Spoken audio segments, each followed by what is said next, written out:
기독교의 예정론은 이런 사람들에게 큰 위로와 용기를 북돋아주는 교리입니다.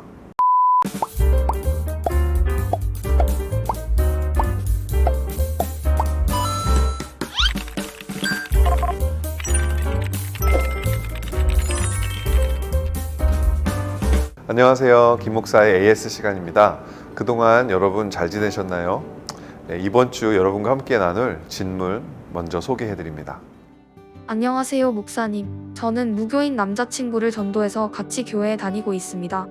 남자친구가 어렸을 때 교회에 한번 가본 적이 있는데 그 교회 목사님께서 이미 천국에 갈 사람은 정해져 있다고 하셨대요.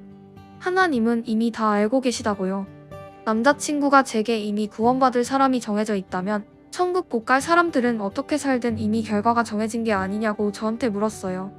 그 이야기 때문에 하나님 믿기가 힘들대요.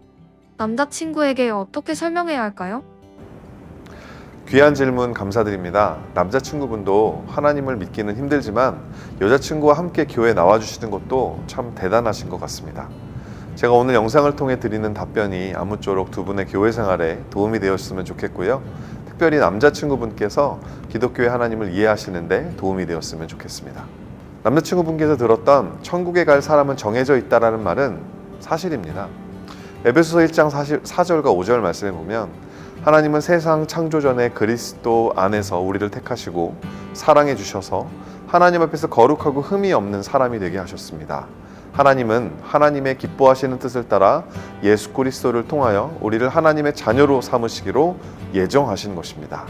이 구절에서 나오는 예정이라는 단어는 영어로는 predestined, 헬라어 원어로는 proorizo라는 단어입니다. 이 단어는 신약 성경에 5번 등장하며 모든 경우에서 하나님의 구원하심을 설명하는 용도로 사용됩니다. 하나님께서 누군가를 구원하실 때는 언제나 예정하심이 있다는 것이죠. 다른 말로 하나님의 구원은 결코 우연히 일어나지 않는다는 것입니다. 모든 구원은 하나님의 의도적이고 계획적인 역사를 통해 일어나며 하나님의 예정하심이 없이 다른 존재의 의도나 계획, 노력 등으로 가능하지 않다는 것이 성경이 이야기하는 내용이라는 거죠. 이런 성경의 가르침을 바탕으로 확립된 기독교의 교리가 바로 예정론입니다. 예정론이 사실이라면 우리는 자동적으로 하나님께서 구원하시기로 예정하지 않은 사람들에 대한 생각을 하게 되겠죠. 질문은 꼬리에 꼬리를 물고 쏟아질 것입니다. 하나님께서는 어떤 기준으로 누구를 구원하고 누구를 구원하지 않으시는 걸까? 우리 입장에서 뭔가 납득할 만한 기준이 없다면 그런 하나님은 믿고 신뢰할 가치가 있는 것인가? 애당초 예정을 받지 못한 사람이라면 아무리 교회 열심히 다니고 신앙생활 열심히 해도 구원을 못 받는다는 건가? 기독교의 이 예정론이라는 교리가 있는 이유는 이미 구원을 받은 사람들에게 마음의 평강을 주기 위함입니다. 신앙생활을 해보신 분들은 알겠지만 구원을 받았다고 인생은 쉬워지지 않습니다. 만사형통이 시작되는 것도 아닙니다. 예수 믿는 사람들도 여느 사람들처럼 일해야 하고 세금 내야 하고 집세, 물세, 전기세, 전화기세 내며 헐떡이며 살아가야 합니다. 믿음이 있기 때문에 추가적으로 치러야 할 대가도 은근히 많습니다. 디모데후서 3장 12절 말씀, 그리스도 예수 안에서 경건하게 살려고 하는 사람은 모두 박해를 받을 것입니다. 그렇기 때문에 믿음 생활을 하다 보면 포기하고 싶다, 이게 무슨 의미가 있나, 이런 생각이 종종 들게 된다는 것이죠. 기독교의 예정론은 이런 사람들에게 큰 위로와 용기를 북돋아주는 교리입니다. 구원은 나의 선택과 노력을 통해 성취하는 것이 아니라 하나님께서 나를 선택하시고 불러주시며 찾아와 주시는 것을 통해 성취되는 것임을 믿을 때 우리는 비로소 마음의 안정감을 찾게 되는 것이죠. 지금 내 눈앞에 보이는 실패가 구원이 완성되는 과정의 일부분이라는 것을 알게 되는 것입니다. 그래서 실패에도 좌절하지 않을 수 있고 다시 일어설 수도 있게 되는 것이죠. 하나님이 여러분을 예정하셨다면 여러분은 언젠가는 온전한 사람으로 회복될 것입니다. 하나님께서는 예정하신 것을 반드시 이루어내시는 집요하고도 유능한 하나님이기 때문에 그렇습니다. 여러분이 어린아이의 부모라면 아기가 걸음마를 배우는 과정 가운데 자꾸 넘어질 때 뭐라고 하시겠습니까? 우리는 성인으로서 이 아이가 이 넘어지는 과정을 겪으면서 결국은 걸음마를 뗄 것이고 나중에는 오히려 감당 못할 에너지로 뛰어다니게 될 것을 알고 있습니다. 우리를 예정하신 하나님은 우리의 완성된 모습을 바라보고 계십니다. 시공간에 사로잡힌 우리는 우리 미래의 모습을 보지 못하지만 시공간 밖에서 모든 것을 주관하고 계신 하나님은 우리가 미래에 어떤 사람이 되어 있을지 이미 보고 계시다라고 하는 거죠.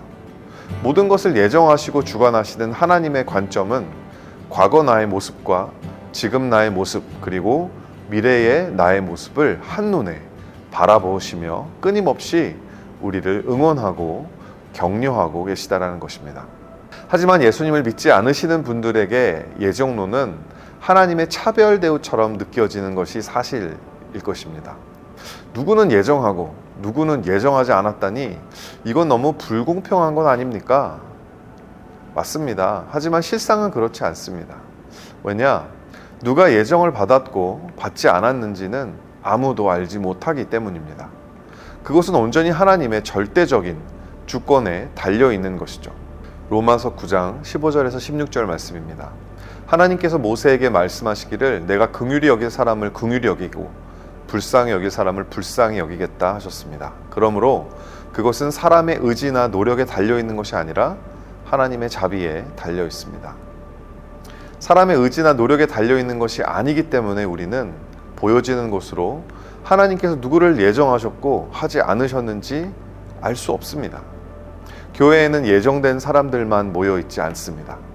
예수님은 내 양은 내 음성을 듣는다고 하셨지만 교회 안에 예수님의 음성을 듣지 못하시는 분들이 많습니다.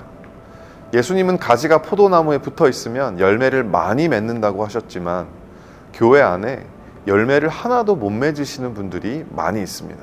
생명의 씨앗인 말씀은 많은 사람들에게 뿌려지지만 그 씨를 받아 싹을 틔우고 뿌리를 내려 열매를 맺는 경우는 많아야 4분의 1 정도밖에 안 됩니다. 나머지 씨는 길바닥에 놓인 새모이가 되거나 얕은 흙에 싹은 맺지만 조금만 환경이 어려우면 죽어버리거나 가시덤불에서 자라나긴 하지만 결국에는 열매를 맺지 못하게 됩니다. 그래서 성경은 하나님의 구원이 이미 예정된 것이지만 동시에 우리가 두렵고 떨림으로 이루어 가야 하는 것이라고 이야기합니다. 빌립보서 2장 12절 말씀. 지금과 같이 내가 없을 때라도 더욱더 순종하여서 두렵고 떨리는 마음으로 자기의 구원을 이루어 나가십시오. 교회를 오랫동안 다녔다는 사실 하나로 나는 예정을 받았을 것이라 안심해 버리면 안 됩니다. 우리는 하나님의 예정을 받은 사람으로서 합당한 열매를 맺어 나가야 합니다. 이미 천국 갈 사람들은 정해져 있을까요? 그렇습니다. 하지만 누가 천국에 실제로 가게 될까요?